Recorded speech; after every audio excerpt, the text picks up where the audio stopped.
Hello बच्चों, let's read this question. The law of equipartition of energy is used to.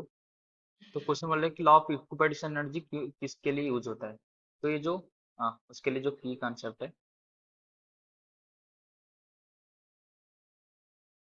तो law of equipartition energy क्या बोलता है कि जो टोटल एनर्जी है,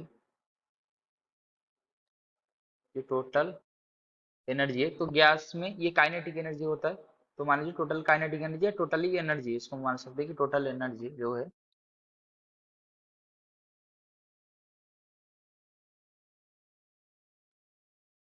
ये डिवाइड होता है equally with each degree of freedom. तो जितना भी डिग्री ऑफ फ्रीडम होता है, जो टोटल एनर्जी है, सब इक्वली में डिवाइड होता है। मतलब मान लीजिए टोटल एनर्जी के है और डिग्री ऑफ फ्रीडम एन है, तो ईच डिग्री ऑफ फ्रीडम के लिए, ईच डिग्री ऑफ फ्रीडम के लिए जो एनर्जी रहेगा ये क्या रहेगा, के वाई एन, सब में इक्वली डिवाइड होता है। जैसे कि, और ये बोलता है कि 1 डिग्री ऑफ फ्रीडम के लिए जो एवरेज एनर्जी होता है, या इधर हम बोल सकते हैं काइनेटिक एनर्जी, हाफ के टी, के क्या है बोल्ट्जमैन कांस्टेंट, टी है टेम्परेचर। तो गैस में, पर्टिकुलर गैस में, हम मैं इधर एनर्जी को बार बार काइनेटिक एनर्जी क्यों कर रहा हूँ, क्योंकि गैस में पोटेंशियल एनर्जी नेग्लिजिबल होता है। क्यों? क्योंकि इंटरमोलिकुलर फोर्स गैस मॉलिक्यूल के अंदर जीरो होता है, इससे हमने अजम्पशन लिया था काइनेटिक थ्योरी ऑफ गैसेस में। तो पोटेंशियल एनर्जी तो जीरो हो गया, और कुछ ग्रेविटेशनल एनर्जी तो इधर हम कंसिडर नहीं कर सकते, क्योंकि मॉलिक्यूल ऑफ मास बहुत छोटा है। इसलिए जो टोटल एनर्जी है वो नियरली इक्वल टू हम कर देते हैं काइनेटिक एनर्जी, उसके काइनेटिक एनर्जी क्यों हुई, उसको टोटल एनर्जी हम मान लेते हैं।